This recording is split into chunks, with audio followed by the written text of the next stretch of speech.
I'm E.G. Marshall. Welcome to the world of terrifying imagination. Our story deals with fate. Some call it luck. Whatever it is, it works in the strangest ways to reward us or defeat us. Fate walked into Charles Powell's life in the person of Clint Livitz. Now, look, Clint, or whatever your name is, I don't like you, and I don't like your insinuations. Now, if you don't get out of my office and leave these premises immediately, I'll have you put out. You must be putting on an act, Mr. Charles Powell. Or maybe this will jolt your memory. 3541063. What? Yeah. I thought that would do it, Charlie. I thought that might help you remember.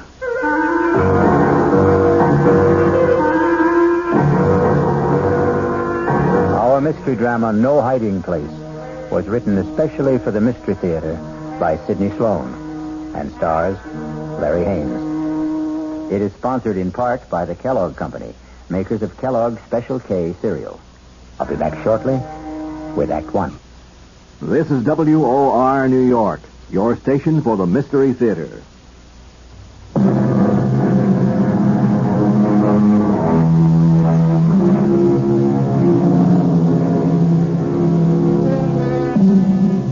Everything looked right to Charles Powell that crisp September morning when he walked into his executive office at the J.P. McCready Company. And why shouldn't it? Charlie Powell was a big shot there. At 37, executive vice president of one of the largest manufacturers of heavy construction equipment in the country. And he had done it all in less than 12 years. It was a real-life Horatio Alger story, even to his being engaged to J.P. McCready's daughter, Allison. How could anything go wrong? But it did, the moment he walked into his private office. Yes, Elsie. There's someone to see you. Appointment? No, sir, but he says that you'll see him. Mr. Powell? Mm-hmm. Maybe I'd better come in and explain. Yes, all right, come in. Sorry if I sound strange, but really, Mr. Powell, that man is kind of frightening. Frightening? Well, he just sits there and grins at me. I told him he didn't see people without an appointment. He said, oh, he'll see me. Just tell him it's an old friend, Clint. You know anybody by that name? Clint? No, it doesn't ring a bell. All right, send him in. I'll get rid of him. Okay. Don't say I didn't warn you. Mr. Powell will see you. Nice of you to see me, Mr. Powell. Well, I try to see everybody, Mr. Just Clint. I don't think you ever knew me by anything but Clint. You must remember, Mr. Powell. Well, I'm sorry, but I don't... Come on, give it a try. Give it a good try. Now, look here, I'm busy, and I have neither the time nor the patience. You must be putting on an act, Mr. Charles Powell. Maybe this will jolt your memory. 3541063. What? Yeah. I thought that would do it, Charlie. I thought that might help you remember.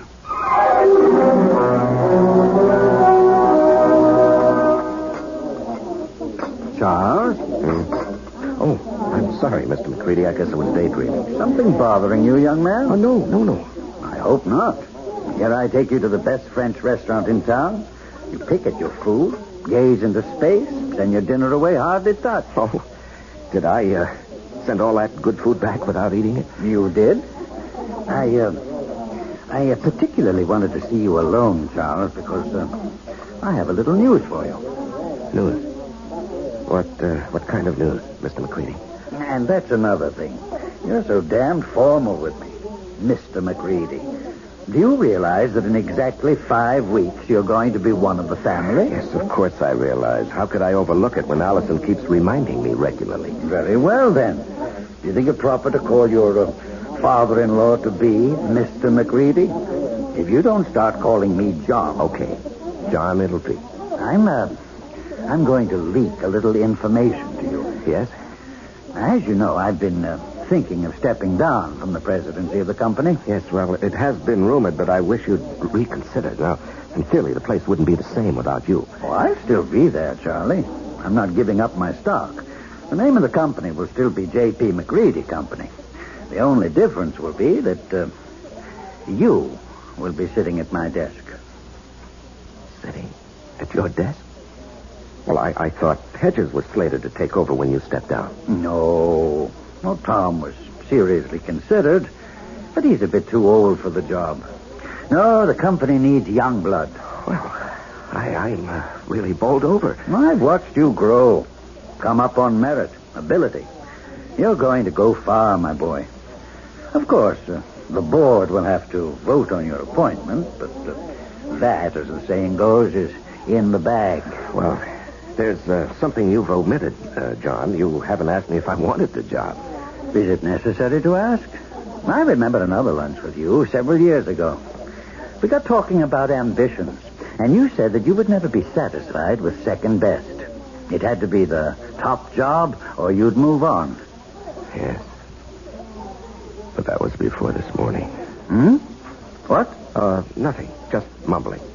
I'd like to know how you feel about it, Charles. Well, even to be considered for the position is an honor, Mr. John. And your answer? Let me think it over. I must think it over.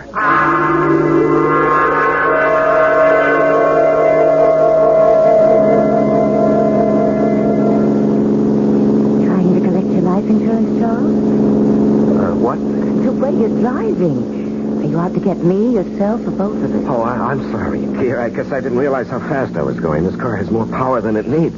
More than I need. I'm sorry. At least it gave us a topic for conversation.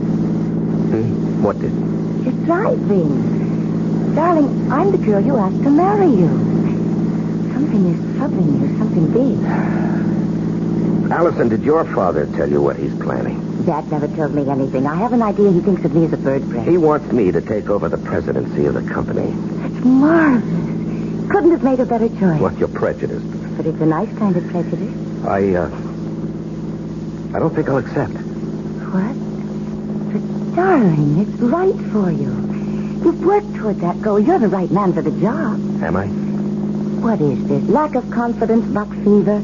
You're being ridiculous, darling. No, I'm being practical and sensible. My being president of the McCready Company would bring nothing but trouble. What are you saying? I'm even considering resigning my present job. Why? Allison. Tell me. Whatever it is, I'll never stop loving you. I'll tell you. When I get up enough courage.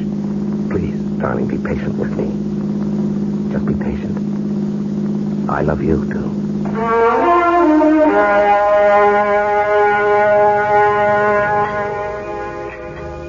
So you finally got here.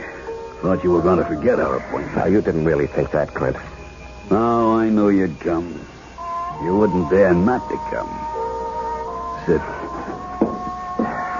You got it with you? Yes, I've got it. In small bills. 5s, 10s, as specified. Let's have it. Here. And a pretty manila envelope, too. Nice and neat. Thanks. Now, look, I don't know how much longer I can do this. You'll do it as long as I say. And if I run out of money?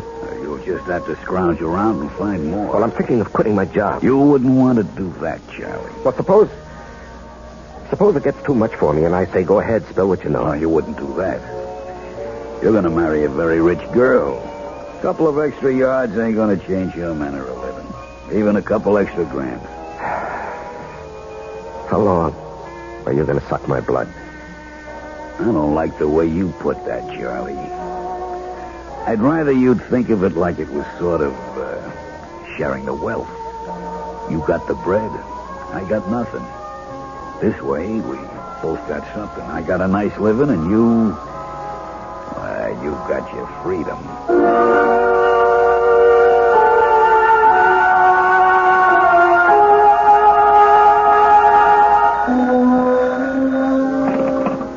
Hello? Charles? Oh, yes, Mr. yes, John. Sorry to bother you at this hour. You wanted to sleep, were you? At 10:15, no. The reason I'm calling... Yes. Is something bothering you, my boy? Well, I've had some things on my mind lately. I'm sorry it was so noticeable. Well, it occurred to me that a young man gets a bit absent-minded as the day of his wedding approaches. Perhaps a bit frightened. No, it isn't that, J.P. Oh, excuse me, John. Someone's at my door. Hold on. Just a moment. Forgive me for coming here. I've got your father on the phone. Come in, darling. Hello, John. It was just the porter with a package. What were you saying? Oh, nothing really. I'm just concerned. Whatever's troubling you can be taken care of. I'm backing you all the way. Well, I appreciate your feelings, J.P., but there really is no cause for concern. I'll snap out of this in a day or so. Good. It's reassuring to hear you say that. Now, forgive me for disturbing you. No, I wasn't disturbed. Thanks for calling. Good night. Good night, J.P. Even Dad notices that something is wrong. Yeah. I haven't seen you in 3 days. You trying to tell me something? All I want to tell you is that I love you very much. From a distance. Hmm? I called you at your office twice this afternoon. Allison, I can't keep this from you. I thought I could, but every day, every hour, it grows bigger. Until now, it feels as though it's going to engulf me. And you, our life, everything that has meaning for me. Darling. No, hear me out. And then if you want to go out that door quietly, I won't say anything more, and you can forget that you've ever known me. I love you. Are you trying to say you don't want to marry me? That you stop loving me? Darling, it's because I love you that I'm going to tell you. I considered keeping the whole matter from you, writing out the trouble and probably overcoming it. Darling, how little you know me. No matter what the trouble is, I want to be with you. If you want me. Allison, I'm a fraud. What? I'm not Charles Powell. It's a name I assumed to hide my real identity. Want me to go on? Yes, darling. Go on. At the age of 22, I was charged and convicted of murder and sent to San Quentin for life. I was innocent, evidence, circumstantial evidence. Court-appointed attorney who didn't know what to do or didn't care. A weak effort to appeal, which was refused, and there I was, at 22, in prison for life. Chance of a parole only after serving 20 years. I'd be old, all my young life confined in prison. So, when I had a chance to get out... You escaped. And ran for 2 years. Do you know what it means to be hunted? You can't get a job. You have no place to live. You can't ever sleep for fear someone will see you and turn you in. Oh, darling. I was ready to give myself up. When I suddenly discovered that it wasn't necessary to run any longer, I picked up a 2-week-old newspaper and read a report of my death. What? Yes, a man had been burned to death in a flophouse fire. The only thing he had on him was something that I had kept, my only possession. A locket belonging to my mother. It had a picture of her taken when she married my father. And it had been stolen from me as I lay asleep in a freight car. I guess the thief thought it was gold. It was just cheap gold plate. And the man was identified as you? My mother and father's names were inscribed on the back. The man was so badly burned that the locket was the only thing that could possibly identify him. And after 2 years of hunting, the authorities were glad to close the file on Robert Hagen. Robert Hagen? Sounds so strange. The name doesn't fit you. Oh, it sounds strange to me, too, now. Darling, I'm innocent. I never did it. It was all a mistake. I don't doubt that for an instant, dearest. I only wish you'd never told me. I had to tell you. You see, someone knows who I am. He's blackmailing me.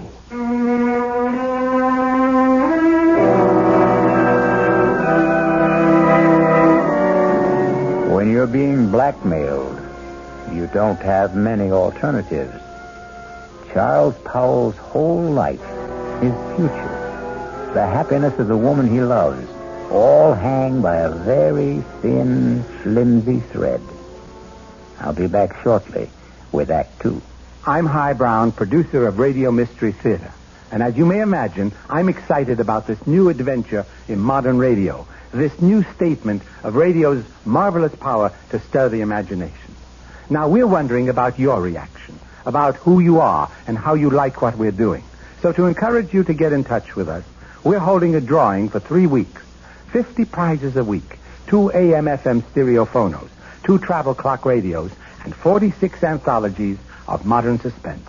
Just mail us your name and address, and you're eligible. Of course, we'd like knowing whether your Glad radio drama is back, but name and address will do it. To Mystery Theater, Box 50, Radio City Station, New York, 119. That's Box 50, Radio City Station, New York, 119.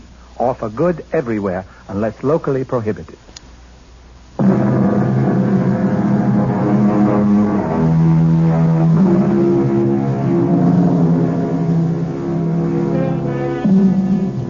When Charles Powell chose to give in to his blackmailer, he didn't envision the trouble that was building up for him. Just keep paying and I'll keep my mouth shut, his blackmailer assured him. But then something happened that threatened to destroy Charles' fragile security. Yes, Elsie. Mr. Hamill is here to see you. George Hamill? Well, we're not playing tennis until tomorrow. I know that, Charlie. I've got something else to talk about. Business. Business? Yours or mine? Mine, but it concerns you. Okay, come in, George. Sorry to barge in on you. I know you're busy. Well, I'm never too busy to see George Hamill, rising young district attorney and next governor of the state. Your humor creaks, Charlie. Seriously, I've got something that sort of disturbs me. Oh? What does? Well, last night in a bar over on the west side, a man was bashed over the head with a bottle. He's in serious condition. Well, what has that got to do with me? Well, the man who did the bashing, an ex-con by the name of Clinton Livett, Yes? well, he's asking for you. Says you'll go as bail. Now, what I want to know is, how does a guy like you get mixed up with a Joe like that? George, what did you think? That he and I were buddies or something? I didn't know what to think. Well, I do know the man. He applied for a job with the company a week or so ago. The foreman who interviewed him discovered he was an ex-con, and he refused to hire him. It was brought to my attention when one of the societies that helps ex-cons called me. So you got him a job in the plant? No, I couldn't. I mean, I wouldn't go over the head of the foreman, but I did see him, and I handed him a couple of dollars. Couple of dollars. You know how much money he had on him when we brought him in? $276. Oh, well, maybe he got lucky at the races with the money I gave him. How much was it? Oh, gee, I don't remember. 15, 20. I just took it out of my pocket and handed it to him. It was a way of easing my conscience. I felt bad about... Are you? No, I was just asking. Because if you are, that's the last you'll see of your money. And for that matter, Mr. Livitz, he'll jump bail. Please, George, I'm a big boy now, and I think I can make my own decision. Wow. Who would have thought it? Charles Powell Bleeding Heart. Now, look, we've been friends for over... So you're not seriously considering putting it up, are you? No, I was just asking. Because if you are, that's the last you'll see of your money. And for that matter, Mr. Livitz, he'll jump bail. Please, George, Let's not kick it out. I'm sorry, Charlie. But I just can't understand what your connection with that ex-con is.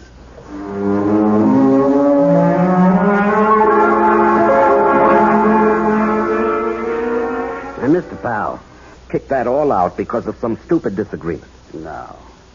Let's not kick it out. I'm sorry, Charlie.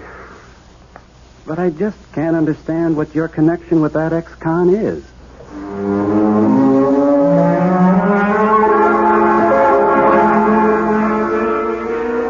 And Mr. Powell, I hope you'll understand. I accept Clinton Livett's case with strong reservations. Yes, I understand, Mr. As an Hargrave. attorney, well, how shall I put it? You don't like your client. Exactly. However, I shall do my best to get him off, or at least get him a light sentence. I'm extremely pessimistic about Mr. Livitz even showing up for trial. Yes. George Hamill also said he expected that Livitz would jump his bail. And you would forfeit $5,000. Yes, I know. Now, that doesn't disturb you? No, I don't believe he'll run. I see. You want to speak with him? He's been released. He's waiting in the other office. Not particularly. He says he wants to see you. Oh. Well, in that case, yes, I'll see him. Send Mr. Livitz in. I'll leave you alone.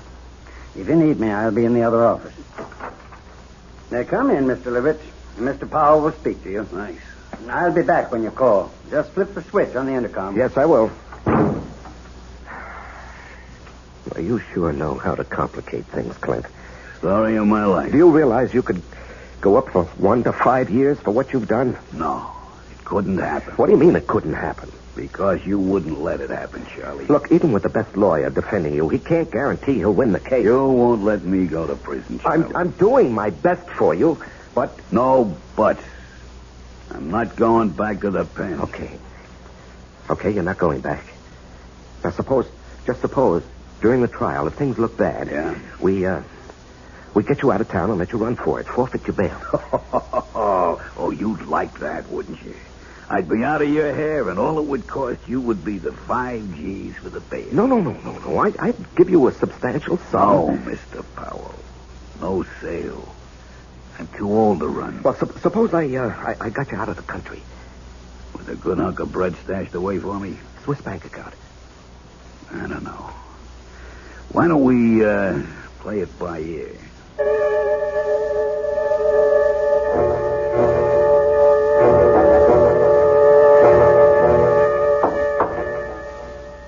Come in.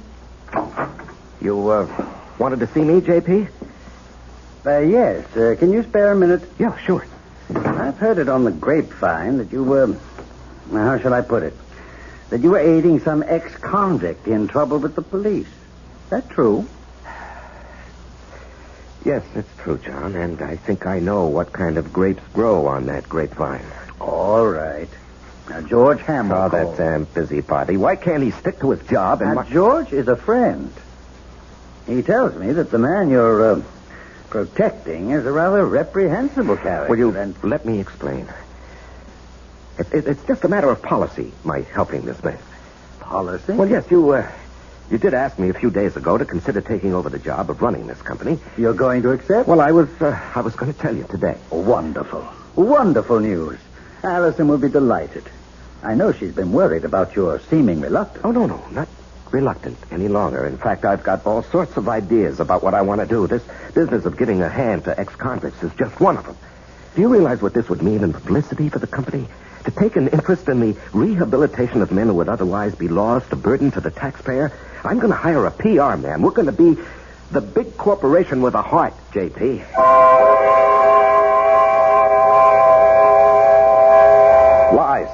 Lies, and more lies.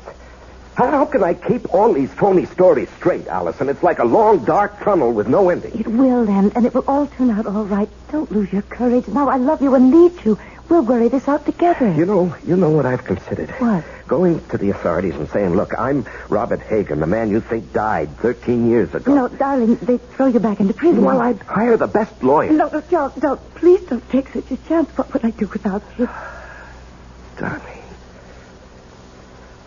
Darling, I don't know how much longer I can stand this pressure. I've got to do something to free myself. Why not give him a lot of money and ask him to go away? Promise to stay away forever. In Hargrave's office, I suggested that he jump bail and get out of the country. What did he say? Well, when I mentioned a big sum, I didn't exactly say how much. A Swiss bank account. He was interested. Did he say he would accept? Well, we were interrupted, and he didn't say definitely. Offer him anything. Just get him to go. Well, how would I get a large sum of money together? I have some small investments, a fair bank account, but what he might want would be beyond me. You forget you're marrying a very rich girl. Oh, no, I wouldn't think of that. Don't give me that male ego business. I've got money. Dad was nice enough to give me a big hunk when I was 21. Now, look, Allison. With all my earthly goods, I be endowed. We're not married yet. You're not going to back out now, not after I've endowed you with all my earthly... Or is it worldly goods? You are the nuttiest woman I've ever known. See, I've got you laughing. Darling, all our troubles are going to evaporate, vanish. No. It won't work, Allison. It'll never work. But you said... No. Clint Livitz will never stick to any bargain. He'll want more, and he'll want more. He'll never be satisfied. If we got him out of the country. What's to keep him from coming back when he's broke or even threatening us from abroad? I gave him $1,000 in cash only a few days ago. When he was picked up in the bar, he had only about $270-some left. In a matter of 2 days, he'd squandered over $700. But if he were made to understand that the sum agreed on was all he was going to get... Can't I make you understand? We're not dealing with a rational, honest man. He'll agree to anything. And then when his money runs out or he decides he wants more, he'll be right back. What can you do? There are only two things one can do about a blackmailer. Keep on paying and paying forever. And the other? And the other? Kill him.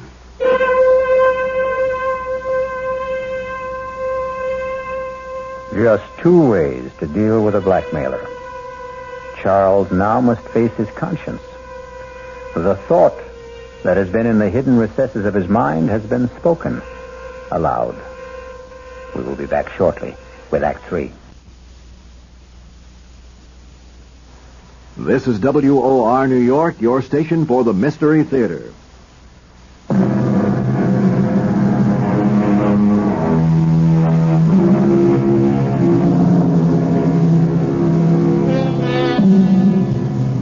Charles Powell's life has reached a climax. He must make a decision to rid himself forever of his blackmailer. And perhaps that very decision will destroy his life and the life of the woman he loves.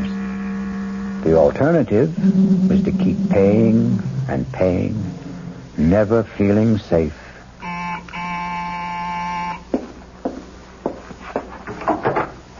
Oh, Allison, I was, You were expecting him, weren't you? Yes. I gathered as much when I called you at the office this afternoon. Aren't you going to ask me in? Yeah, come in. You were so evasive. Well, he, wanted to see me this evening. He, wants more money. And you're going to give it to him? Well, I haven't many choices, have I? You mentioned one. No, Allison, I'm sorry I let that slip out. I didn't mean it. I couldn't go through with that if I wanted to. I could. What? Honey, you don't know what you're saying. I know very well what I'm saying. How long do you think you can keep this business hidden? Well, I don't know. Maybe forever. Look, he's not a young man. All those years in prison, the kind of life he's led. How many years do you think he has left? He could die tomorrow. He could do something tomorrow that would expose the whole game, and then where would we be? No, Charles, I love you. I want us to marry and live a good, peaceful life. How can we with all that hanging over us? Oh, Allison, darling, you don't really know what you're suggesting. Look, maybe if we could get him to leave the country. You said there were only two ways to deal with a blackmailer. To keep paying? No, to murder him is unthinkable. George Hamill asked me to stop by at his office this afternoon. Why? He's not stupid. The story you gave my father about helping ex-convicts as a public relations stunt didn't wash with him. He wanted to know what I know. Well, he was just fishing. The best way would be to make it look like an accident. Allison, we... Hear me out. A car accident. How? If I cracked up with Clint in the car, I might be the one who gets it. And what guarantee do we have that he would die? No, you can't be in the same car. If he were in another car and you were following him, and if you raced ahead of him and cut him off and forced him to crash off the road. Oh, if. It's too iffy. It's so impossible. It's so dreamlike. It was a dream. Last night I dreamt you were in a car with me. We saw Clint up ahead of us. I said, there's Clint ahead of us. Cut him off and make him crash. Faster. We've nearly caught him. Now we're alongside him. Force him over. Cut in front of him. Then I woke up. I was calling out. I was afraid someone had hurt me. Oh, my darling. It was all so real. Oh, that's Clint now. Honey, you go out the back door. I'll phone you later. I'm going to stay and meet him. No. I'm staying. I've got something to say to him. He won't like your being here. Well, it sure took long enough. What's the idea, Powell? This is my fiancée, Allison McCready. What's she doing here? Will you come in and stop being childish? I ain't saying a thing. You got nothing on me. And remember, Mr. Powell, you got a lot more to lose than I have. You're not going to lose anything, Mr. Livitz. You're going to gain by my being here. Yeah? Mr. Powell has told me his story, and I agree that it must not get out. Go on. I've a lot more money than... Let me put it this way. Charles and I are going to be married. We want you to leave the country. I bet you do. Look, Clint, you'll do better by accepting our proposition. We intend to hand you $50,000. And an airplane ticket. One way. And never come back. And never come back. Well, I always wanted to travel, but What? 50 G's, just chicken feed. Well, that's all there is. Not enough. I'm thinking around $250,000. Out of the question. I'm not going to bargain with you.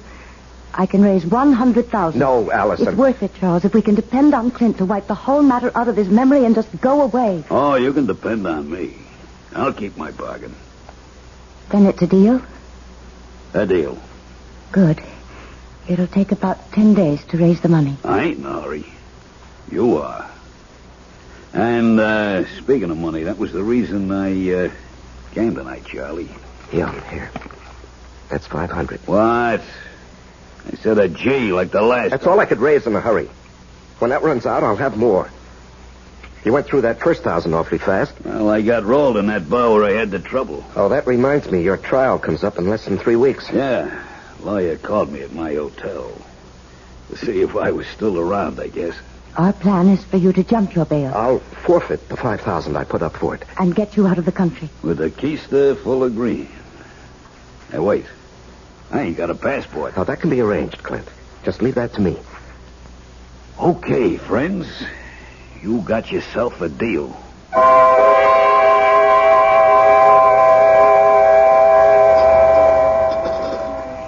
Say, Charlie, you're going to put this meal on your expense account, I hope. Too rich for your blood, George? Too rich for my pocketbook. That's JP's favorite French restaurant. Oh, yeah. Nice to have wealthy, high-paid executives for friends. I'm a simple man. I like simple things. And I like simple answers. Meaning? How long are you going to cling to that cockamamie story about your helping ex-cons rehabilitate themselves? Well, it's the McCoy, George. That guy got something on you, Charles? Pardon, monsieur, the telephone for you. Oh, yes, thank you. Where is it? It is here, monsieur. I will plug it in for you. Thank you. Just like the movies. Yeah. Hello? Charles, Oh, yes, Allison. I know George Hamill's with you. Elsie told me you were lunching with him. Listen to what I'm going to say, but don't let on to George. Yes, dear. Allison says hello and to remind you that in 2.5 weeks she wants to see you at the church promptly at 11. I'll try to remember. Okay. He's all set, darling. Now, what's so important? It's got to be tonight. I'll have the house all to myself. Why is the color scheme so important? The housekeeper and her husband are going into town to see their 15-year-old son in the high school play. Well, I don't see that that's such a problem. Choose whatever color will make the bridesmaids happy. Rent a car and let Clint take it to drive out and be here promptly at 9. Do not come together. You come out in your own car, but first report it broken down. Have it picked up tomorrow morning. You bring it back after it's all over. Understand? We did not see each other. You couldn't get here because your car was out of order. Oh, yes, I follow, dear. I follow. I'm not sure I agree. I have a 22 target pistol. I know how to use it. Yes, I know you have to ask him to come, dear, but then what do we do with the unwelcome guest? There's a spot about 100 yards behind the house. We get him out there in a wheelbarrow. There's a hole, an old cesspool. We drop him in, quicklime. Gardner's got several bags. But, suppose the gardener wants to supply some flowers for It's it. gone over a year fired. We didn't hire one after that. As soon as it's all over, we'll take the rental car and dump it over the edge of the road near town. You know that bad place where there's no shoulder on the road and only a flimsy guardrail? Mm-hmm. Yes, I know. We dump the car there. Let it smash up. If it catches fire, so much the better. Then you take me back to the house and rush back to the city. Report the rental car stolen.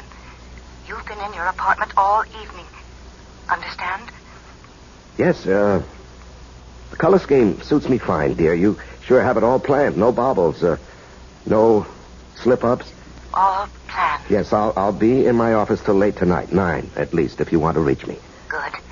That was for George's ears, wasn't it? Yes, that's correct, Allison. Now, look, I have a report to get out.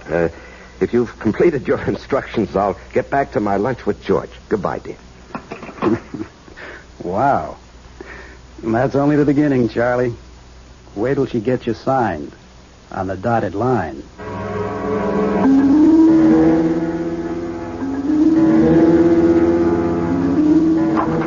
Mr. Powell, Mr. Powell, something terrible's happened. What is it, Elsie? There's been a terrible accident on the late shift. Man's caught in a machine. The big press, they said. Oh, good Lord. Has the hospital been called? I don't know. Well, call them on your phone. I've got to use this one. Yes, sir. I'll call. And then call down to the plant and tell them I'm coming down. If it's what I think it is, the machine will have to be partially dismantled. Yes, sir. Hello? Allison, listen, there's a change of plans. Charles, where are you? I'm still at the office. Something's happened. It's 8:30. He'll be here at 9. Yes, I know. He has the rental car. I got it for him. When will you be here? Well, there's been a bad accident on a night shift. A man's caught in a big metal press. I've got to help get him out. But us? What about us? Well, when he comes, stall him. Just tell him what happened, why I'm delayed. I haven't got the money, Charles. Tell him I'm bringing the money, the airplane ticket, and the passport. Just stall him. I'll do my best, but hurry. He scares me.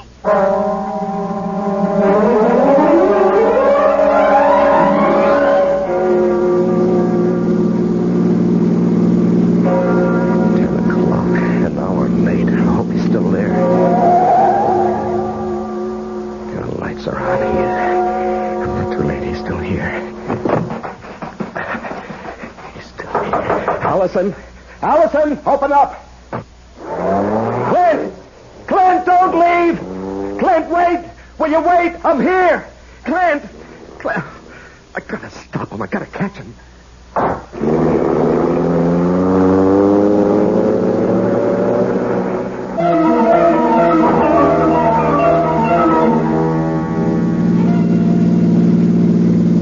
There's Clint ahead of us. Cut him off and make him crash. Make him crash.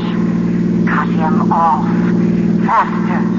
We've nearly caught him. You're outside him. Clint, will you stop? I'll run you off the road. Force him over. Force him over. You've got him off. You've done it. Crushed and burning. Let him burn.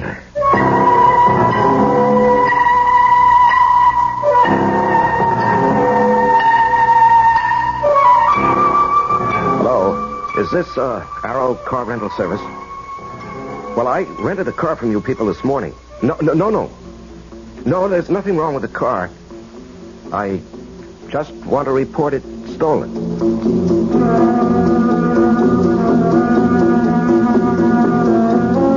The City Foreign Car Service? Look, I asked for my car to be picked up in my driveway. It's still here, and I called, or rather, my secretary called at 10 this morning. My name is Charles Powell.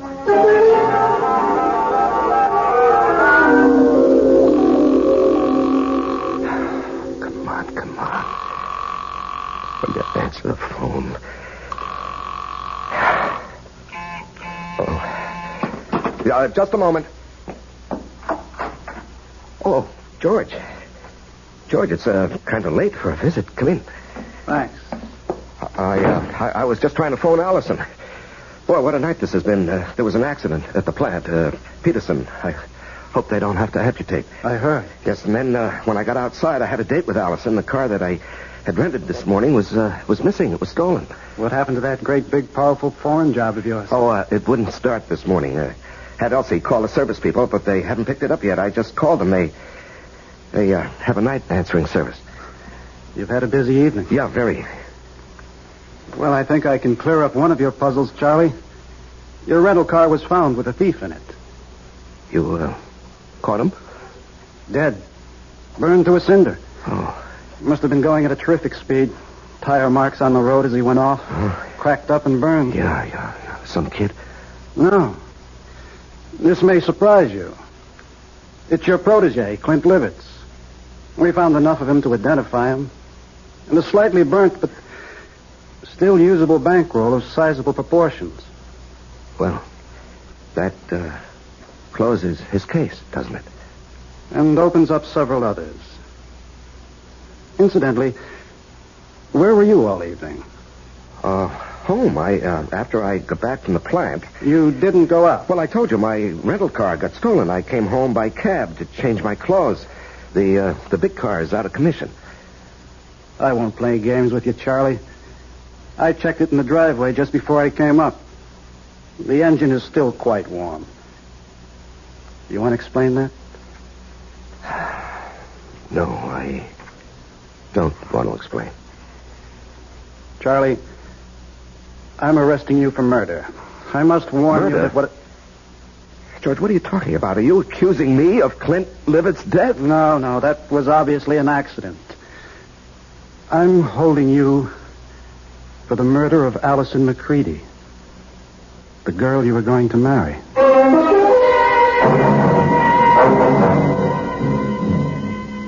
And in conclusion, ladies and gentlemen of the jury, my prosecution of Charles Powell, or Robert Hagan, has been a painful task. I was his best friend. It was difficult to believe that he would kill the woman he loved, but the evidence is conclusive. Charles killed his lovely fiancée because she discovered his real identity. An escaped convict, a killer sentenced to life for another murder. The testimony of the housekeeper, Mrs. Francis, cannot be doubted. She did not leave the house as he thought. She saw him run from the house, jump into his car, and race away. And then she discovered the body of Allison McCready shot through the head.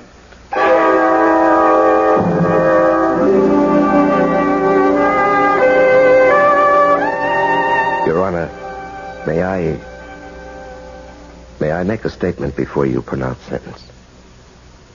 I did not kill Allison. I loved her. To say anything more in my defense is useless and unnecessary. Allison is dead. All I ask is that I be given the chance to follow her. Swiftly. And efficiently.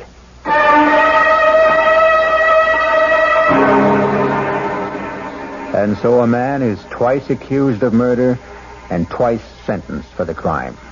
A weary man who asks only to be allowed to follow the woman he loved. I'll be back shortly.